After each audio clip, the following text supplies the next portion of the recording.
قدومية عرّا قدومية أيام كوري جنو شركة محمد وقرب كاغ الله كله إن شاء الله شباب نساكو تالو ودليرة سامي دليرة كلامي يا اسكو بدو يعني ما أنت يكلاس وقت كله بريتانيا حفيز أي لنا يعني دليرة دي كنت كمان مهان يو شخصيا يو كان دليرة أهم كنتي فرحان قولي إيتاي وأنا وحرمتي له فاني كرو سيدا أكتهين ما أنت واحد يالتين حفيز عليك علمي يكشين يو واحد ألتان جلسة إلى ألتان أجا أدرس كتان كبدوري كتان إلى يالتين كنت waxayna ka mid tahay dadaalka iyo hawsha juhdi badan meelaha ay gelisay gudoomiyaha si gaar ah isaga saaray intii aad u imaansan yahay ana wax badan inaan idin sheego ma rabo waxaan rabaa wax yar oo kooban inaan idin sheego qad maqasheen in badan iyadoo la leeyahay wadan kasta waxaa dhowr u ah dhalinyaradu waa xoog la rabo in wadanka ay bedelaan ay horumariyaan bulsho walba baahida qabto cidda buuxin karto oo la rabo booskaas inay buuxiyaan waa dhalinyarada cid kale ma aha waana adinka halkan fadhiyo iyo annagii halkan joogo waxaan rabaa inaan idiin sheego adduunka ma jirto wax iska dhaco macna darre wax u dhaco ma jirto wax walba sabab ay ku dhacaan in xafiiskan maanta la furo sababa keentay إنه قدوميها ما أنتوا ما وصلوا كنتي حرب إلى هذه الشيء حتى هدي أنا اللي يردوا جماعة يسقط سنين وأنا ما أملك ولا شقين وضياش ولا شقين إني يسنجلوا حاجة سيدا أكتين ما أنت هير وحد يبنى وليكر والوين تقبل وفي عن وأمن في عن قبل كوارث وحنا يكون شيء وحتها هذين كده اللي يردينا أو كحرنتي ما ملكينا سجود يسجار يسجور إنسان وحربا بدونها أو اللي يراد قبل كا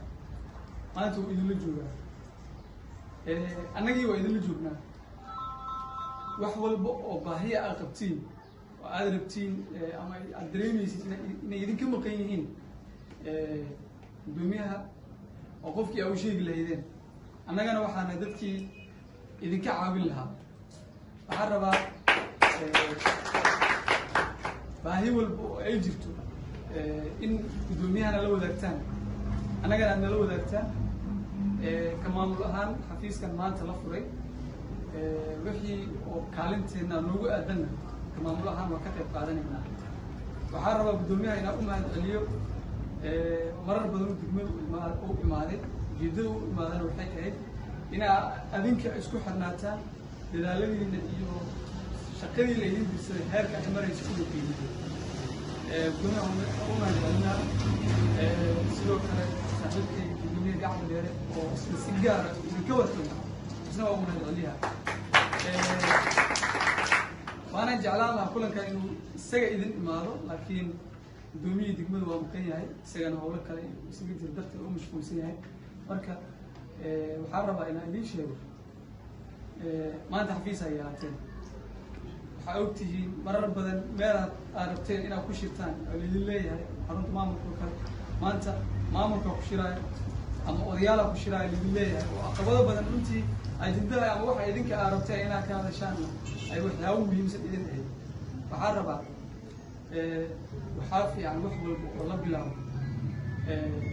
إنه هرب سي سعدان إلا لقانا قلت أما هدف كلا لها ما أنت سيدا أكتهين تجمعوا حكيتي رباهي بدنا كدوس اللي يرى بدنا شقمها يعني وليس بدنا كدو عثمان دراجته حالة بدنا إسكو أكيرنا جته حالة سيدت كلا ربي إنه قيب كقاتان أو iyaga la rabay inay codkaas ay gudbiyaan annagana soo gaarsiiyaan iyo meelihii kale ku saysi la rabo inay gaarsiiyaan adinka kuuka ah hadda waxaad bilowdeen inaad dhiig dadkii u baahnaa u shubtaan runtii sawir wanaagsan ay gudbinaysa in xilli saqdhex laydin soo raadiyo qof u baahan dhig laydin yidhaahdo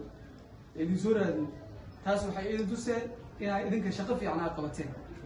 marka shaqada fiican aa qabateen waa ku ammaanan tihiin waana inkaga mahad celiyaynaa waxaan rabaa 20 qofood maanta aad tihiin berri inay kasii badato waxaan rabaa inaysan idinku dhicin inaad kala daadataan ama dhexdiina aad isqabsataan waxaan rabaa 20 maanta aad tihiin inay isku beydaan inaad hogaamiyaal aad noqotaan bulshadeenna maanta heerka ay taagan tahay heer ka wanaagsan aad gaarsiisaan haddii ciladu meesha ay ka jirto la ogaado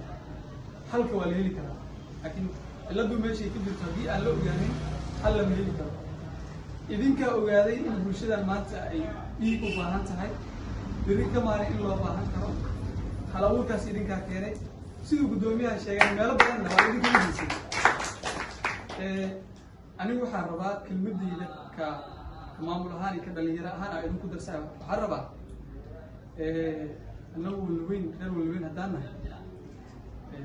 waxaan rabaa dhalinyarada gobolkee kale inaad tusaale a u noqotaan inaad hormuud a u noqotaan waxaan rabaa madal kale dhalinyarada kale ay isagu imaadaan inay dhahaan reer walweyn maanta heerkaasay gaareen annagaasay ku gaari karnaa waxa ugu horreeya ku gaari kartiinna waxay tahay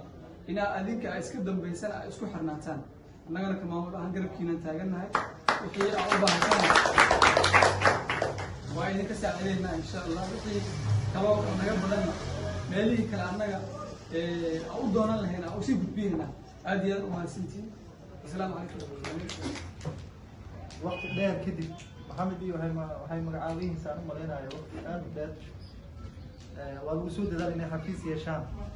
ururkii dhalinyarada degmadan ee wasaaradda ay soo magacaawday laakiin dadaal dheer oo lagu soo bixiyey kadib maanta ilaahay suurageliyey inay xafiis yeeshaan waxaan u mahad celinayaa xafiiskan hirgelintiisii marka laga soo tago wasaaradda oo soo magacaawday maamulka gobolka Huur waxaan u marnaa inaan u mahadceliyo maamulka degmada Wadaweyn oo ugu horeeya guddoomiyaha degmada Wadaweyn Ismaaciil iyo ku-xigeenadiisii oo loo jooga maamulka gaaliyada sanadkii afraad waxaan rabaa dhalinyaro inaad ka faa'iidaysataan fursadahan jira sidaa wada ogtihiin maanta xafiisa hesheen maanta kadib waxaa laga yaabaa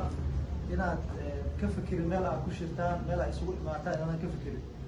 waa haysatay meel aad ku shirtaan isugu imaataan xogta ku kala qaadataan baahiyihiin ku sheegataan isu xog waraysataan ujeedada ugu weyn waxay tahay idinkoo kulmi kara xaafadiin isku ballamin kara haddii in xafiis la idin sameeyo waxaa ka mid ah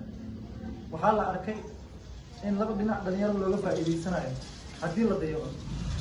marna inay maandooriya raacaan oo waxbarashadii ka haraan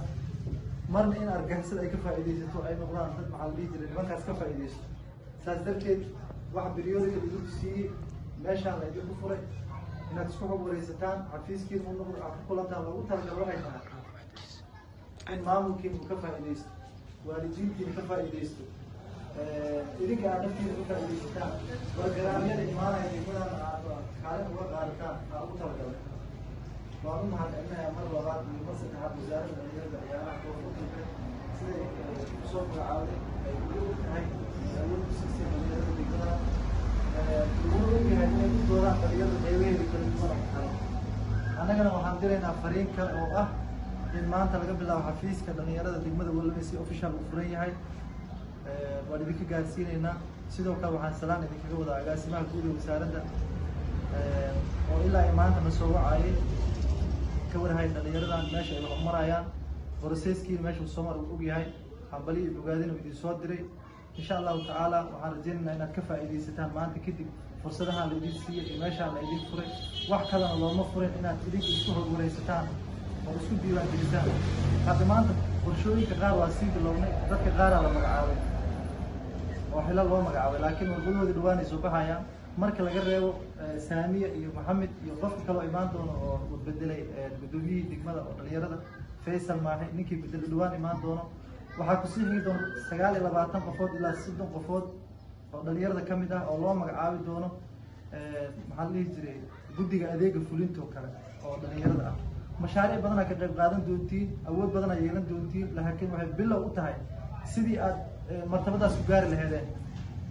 maanta haddaan xafiis jiri meel ugu kulmaysan jirin waxaa soo saari kartaan ama hal abuur aad samayn kartaan male laakiin markaa meesha isugu imaataan waxaa laga yaabaa inaad hal abuur samaysaan fikrad soo jeedisaan talo soo jeedisaan maamulka wuxuu idinku raaca aad soo jeedisaan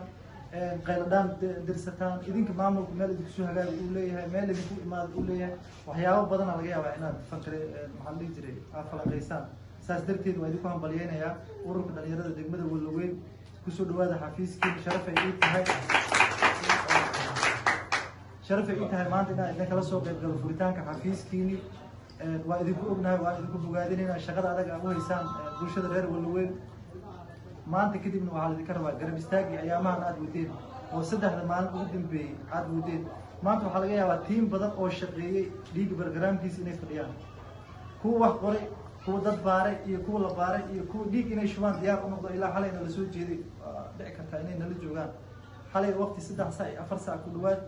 anagoo xaafadaheen joogno waxaan soo wacay isbitaalkan la yiraahdo Haji Gaawo dhiiga bixinaysaan la soo gaaray anagoo 4 qof iyo 5 qof aan tagnay ilaa 5 saac ilaa habeenimo meeshaan joogno si cunugaas yar baadiyaha laga keenay uu dhiig u heli lahaa fursadaha anaga aan u hadlaynay dadka in la garab istaaga dhihin waxyaabahaas ka mid ahaa qof baadiye laga keenay cunug yar wadato oo magaalo kala aqoonin haddii isbitaal meeshaan u timado dhiiga u baahan tahay liiri magaalada xaguu ka galaa si aad u garab istaagi lahayn waxaan anaga 3 maalmood halkaan u joogno barnaamijkan aan u aasaasay qofkaas maxaa leeyahay man kashafa kurbatan min kurbi dunya kashafa Allah kurbatan min kurbi yawm al-qiyamah sama qofkaas baadiyaha laga keenay ma awoodin inuu magaalada soo galo oo barnaamij iyo hawlka fursad caafimaad ka soo doonto way noqotay uu soo doontay haddana dhiiga loo baahan yahay meel uu ka doono sometimes waxa laga qabiilkiisa muusan deganeen ehelkiisa deganeen oo caafimaad kaliya soo doonto waxa la yiri dhiig kuma isbitaalka dhiig waa intuu geena marka waxay noqotay in aan anaga fikirno hal abuur keeno dhiigaas diyaarino haddana baahi kala sii jirto oo ah inaan keeg lahayn oo dhalinyarada inta markaas dhiig laga qaado sanduuq lagu shubo lagu qaboojiyo lagu sii haayo magaalada ma taalo iska dhaaf guud ahaan gobolka ma yaalo saas darteedii hal abuurkaasaan keenay degmada Walaweyn aan ugu horeysay meesha laga aasaasay halkaan ay ahayd laakiin ilaahay wuxuu qadaray 3 maalin ka hor in halkaan laga bilaabo hal abuurka idinka aad keenteen aad u fariisateen waxaa ka faa'iideystay reer Afgooye reer Marko reer Baraw saddexdaas xafiis dhalinyarada laga furay maanta oo laga daafuray looga faa'iideystay shalay ugu dambeysay reer Afgooye waxay uga faa'iideeyeen 6 qofood oo baadiyaha laga keenay oo 6 dhiig loo shubay waxay ahayd wax aad loogu farxay isbitaalka markii waxay soo wacay markii tiimkaas u yimid baa bukaanadaas u yimid waxay soo waceen ururka dhalinyarada degmada waa loo soo orday qof loo keenay waa loo baar waa loo shubay ma qaadan hataa 1 saac 2 saac ku qaadan saasar rabnaa marka dad baadiyaha ka yimid ee reer Walaweyn inaad ku garab istaagtaan dhiigii wax ugu yar waa hadda shaqo waxaa idinka rabaa marka shaqooyin badan ay idin yaal oo ay ka mid yihiin inaad amniga ka shaqeysaan amni marka la dhaho ciidan ma tihiin laakiin idinka idin saameynay haddii halkaan miina la soo dhigo hooyada hadday ku dhimato dhibay ku tahay aabaha hadduu ku dhinto walaalka ku dhinto reer Walaweyn oo dhan magaca magaalada lama tii kara haddii hadii la dhaho oo miina ka qarad laftirkaaga kuma fiican laakiin in laga wada shaqeeyo qofkii qalqal wada yiraahdo ninka dhibaato wada maamulka isaga qabsanaa shaqadiisa adinka laakiin inaad ka foojignaatan qof walba magaalada iska imaanayo oo dhibaato sameynaya inaad ka foojignaatan caafimaadka oo kale